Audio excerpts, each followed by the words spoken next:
হইয়া যায় পানি পীরানের বড় গোপীর আব্দুল কাদের জিলানী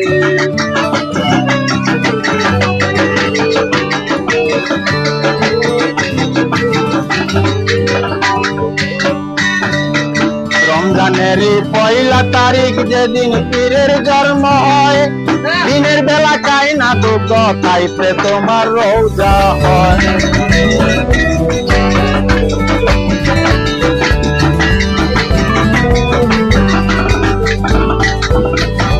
রমজানের পয়লা তারিখ যেদিন তোমার জন্ম হয় দিনের বেলায় কায়না তো তাইতে তোমার রোজা হয়